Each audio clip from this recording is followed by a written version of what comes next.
Selamat pagi Bu, perkenalkan nama saya Kitin Gesya Nenggolan dengan NIM 1020230007. Di sini saya akan membawa materi tentang populasi, sampel, dan sampling. Populasi.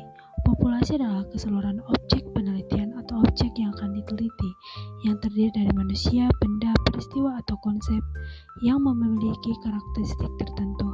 Populasi ini ada dua jenis berdasarkan jumlahnya, yaitu populasi terbatas, yakni sumber daya yang jelas batas-batasnya secara kuantitatif karena memiliki karakteristik yang terbatas. Yang kedua, populasi tak terbatas, yakni sumber daya yang tidak dapat ditentukan batas-batasnya sehingga tidak dapat dinyatakan dalam bentuk jumlah secara kuantitatif. Sampel. Sampel dalam penelitian pendidikan adalah sebagian dari populasi yang memiliki karakteristik tertentu dan dipilih secara sistematis untuk mewakili keseluruhan populasi dalam suatu penelitian. Pemilihan sampel dilakukan karena keterbatasan waktu, tenaga, dan biaya. Adapun manfaat sampel yaitu 1. Menghemat biaya penelitian, 2. Menghemat waktu untuk penelitian, 3. Dapat menghasilkan data yang akurat, 4. Memperluas ruang lingkup penelitian. Metode sampling. Ada dua kategori besar dalam teknik sampling, yaitu sampling probabilitas dan non-probabilitas. Probabilitas adalah teknik pengambilan sampel, di mana setiap anggota populasi memiliki peluang yang sama untuk terpilih menjadi sampel. Sedangkan sampel non-probabilitas adalah teknik pengambilan sampel di mana tidak semua anggota populasi memiliki peluang yang sama untuk dipilih sebagai sampel. Proses pemilihan sampel ada 6, yaitu 1. Definisikan target populasi dengan jelas, pilih kerangka sampel, pilih teknik sampel, menentukan ukuran sampel, kumpulkan data, menilai tingkat respon. Sampel non-probabilitas adalah teknik pengambilan sampel yang dimana tidak semua anggota populasi memiliki peluang yang sama untuk dipilih sebagai sampel. Adapun jenis teknik non-probabilitas yang umum digunakan yaitu yang pertama, kuota sampling, yaitu sampel dipilih untuk mencerminkan proporsi atau kuota tertentu dari karakteristik yang relevan dan populasi.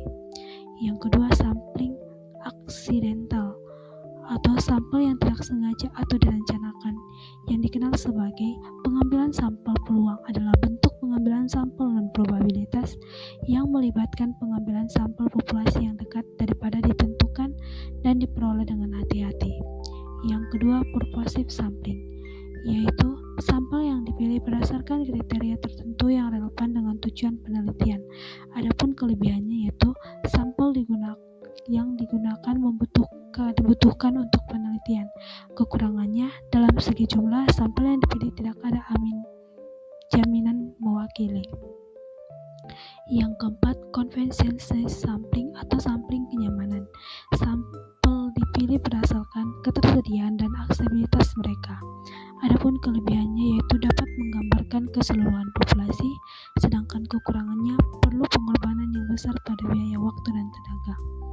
Yang kelima, snowball sampling, yaitu sampel bola salju, yaitu suatu sampel awal dipilih secara sengaja dan kemudian peserta dalam sampel tersebut memberikan rekomendasi atau mengidentifikasi individu lain yang memenuhi kriteria penelitian. Yang keenam, sampel jenuh. Sampel jenuh adalah teknik penentuan sampel bila semua anggota populasi digunakan sebagai sampel. Yang ketujuh, sampel dengan cara berurutan, yaitu pemilihan konsekuensi juga dikenal sebagai total numerative sampling. Suatu teknik pengambilan sampel di mana setiap objek memenuhi kriteria inklusi dipilih sampai ukuran sampel yang diperlukan tercapai. Adapun kasusnya yang pertama, seorang peneliti di Stika Santa Elizabeth Medan ingin mengetahui tingkat kepuasan pasien di Rumah Sakit Santa Elizabeth. Terdapat 1000 pasien yang terdaftar bulan ini. Peneliti memutuskan untuk mengambil sampel setiap kelipatan 10 dari daftar urutan pendaftaran. Pasien nomor 10, 20, 30 hingga mencapai 100 sampel. Teknik sampling apa yang digunakan? Jawabannya adalah B. Cluster sampling. Kasus nomor 2, seorang mahasiswa MIK ingin meneliti akuransi kode diagnosis di sebuah rumah sakit yang memiliki 5 gedung perawatan berbeda. Karena keterbatasan waktu, peneliti memilih 2 gedung secara acak dan mengambil seluruh dokumen